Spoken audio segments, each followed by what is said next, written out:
হ্যাঁ, তো নর্থ বেঙ্গলের রুটটা নিয়ে কথা বলি।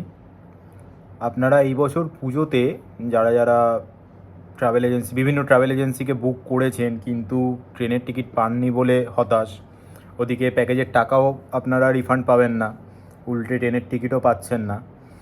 তো আমি রুটটা বলবো। এক হচ্ছে, অনেকে এখন ট্রাই করবে, যেহেতু ট্রেনের কোনো টিকিট নেই, এখন অনেকে ট্রাই করবে আমাদের কলকাতা স্প্ল্যানেট থেকে বাস ধরে যাওয়ার।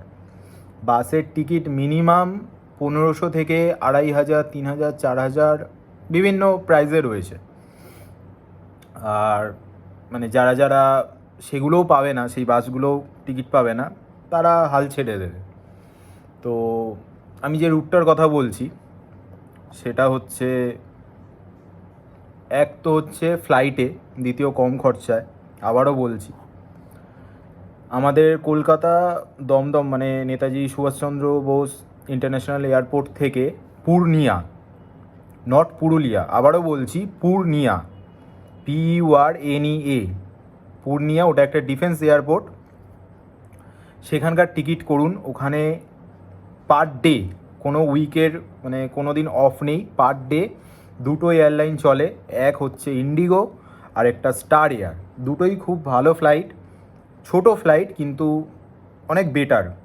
তো আমি বলবো দুটো এক এক দিন এক এক রকম টাইমে রয়েছে, কোনোটা 9:55, কোনোটা 1:15, এরকম বিভিন্ন দিন ম্যাটার করে, সেটা একটু আপনারা দেখে নেবেন। টিকিট প্রাইস আপনাদের পুরো কনভিনিয়েন্স ফি নিয়ে আমি যদি বলি 2400 থেকে 2500 টাকা পড়বে। সেটা ইন্ডিগো হতে পারে, সেটা স্টার এয়ার হতে পারে। দুটো ফ্লাইটই খুব ভালো ফ্লাইট, কিন্তু আমি বলবো ইন্ডিগোটা প্রেফার করব। কেন বলছি আর কোথা থেকে টিকিট কাটবেন সেটাও আমি বলে দিচ্ছি।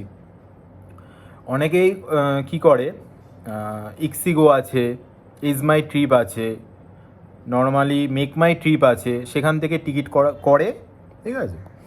তো আমি কেন বলছি অ্যামাজন পে থেকে টিকিট করতে, আমি রিসেন্টলি ফ্লাইট টিকিট করেছি, মানে রিসেন্টলি মানে অনেক দিন আগে করেছি।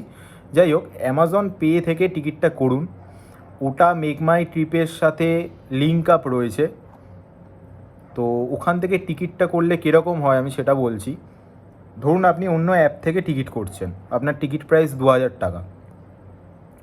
আপনি একটা উইন্ডো সিট নিলেন, একটা ফুড অ্যাড করলেন, আপনার প্রাইসটা চলে গেল 3000, 3500 টাকাতে। অ্যামাজন পে থেকে টিকিটটা করলে কি হয়, ধরুন আপনার টিকিট প্রাইস 2000 টাকা, ওরা ওখান থেকে একটা আপগ্রেড প্রাইস দেয়, 2000 টাকাটাকে 2500 বা 2700 এরকম সামথিং একটা প্রাইস দেয়, 700-800 টাকা বাড়িয়ে, যে আপগ্রেড করার জন্য। আপগ্রেড করার আগে নিচে ইনফরমেশান দেখে নেবেন, ওখানে নিচে লেখা থাকে যে উইন্ডো সিট ফ্রি, এমনকি ফুডটা ফ্রি। এটা ইন্ডিগোর ক্ষেত্রে, স্টার এয়ারের ক্ষেত্রে কিন্তু নয়। তো ওখান থেকে ওটা সিলেক্ট করে, মানে 2000 টাকাটাকে বাড়িয়ে আপগ্রেড করে আপনারা অ্যামাউন্টটা সেট করে পে করুন, দিয়ে আপনারা ফ্লাইটে যেতে পারেন। এবার আমি রুটটা বলি। ফ্লাইটে করে তো গেলেন, গিয়ে নামলেন পূর্ণিয়া, নট পুরুলিয়া, আমি আবারও বলছি পুরুলিয়া নয়, পূর্ণিয়া। সেখানে নামলেন, ওটা ডিফেন্স এয়ারপোর্ট, ওখানে কোনো ফটোগ্রাফি ভিডিওগ্রাফি অ্যালাউ নেই। ওখান থেকে বেরোবেন পূর্ণিয়া বাস স্ট্যান্ড, ওখান থেকে জাস্ট 5-7 কিলোমিটার দূরে হবে। বাস স্ট্যান্ডে যান, ওখান থেকে শিলিগুড়ির বাস ধরুন, শিলিগুড়ি পৌঁছান। শিলিগুড়ি থেকে এবার আপনি যে ট্রাভেল এজেন্সিকে বলেছেন, ওরা NJP থেকেও পিক আপ ড্রপ করে, শিলিগুড়ি থেকেও করে। তো সেটা আপনাদের সুবিধা মতো করতে পারেন। ভিডিওটা এই কারণেই করা, কারণ আপনারা যারা যারা টিকিট পাননি, অপেক্ষায় বসে আছেন যে কিভাবে যাব, কেমন করে ঘুরবো, পুজোর ছুটিটা কি নষ্ট হবে, তাদের জন্য এই ইনফরমেশানটা নর্থ বেঙ্গলের ক্ষেত্রে। আমি হয়তো অন্য ভিডিও করার চেষ্টা করব অন্যান্য জায়গার বিষয়ে, তো এটা শুধু আমি নর্থ বেঙ্গলের ক্ষেত্রে আমি বললাম এই রুটটা। এবার আপনাদের যদি ভালো মনে হয়, এই রুটটা যদি পসিবল মনে হয়, অনেক অ্যাফোর্ডেবল প্রাইসে 2000 টাকায় এখন, মানে 2 থেকে 2500 টাকা এখন কোনো ফ্লাইট নেই, এমনকি বাগডোগরাতেও নেই। তো আপনারা চেষ্টা করুন এটাকে অ্যাচিভ করার, আপনাদের ট্যুরও ভালো হবে, আর এমনকি ফ্লাইটের প্রাইসটাও আমার মনে হয় না যে খুব একটা বেশি বলে কারোর মনে হবে। তো চেষ্টা করে দেখতে পারেন। Thank you.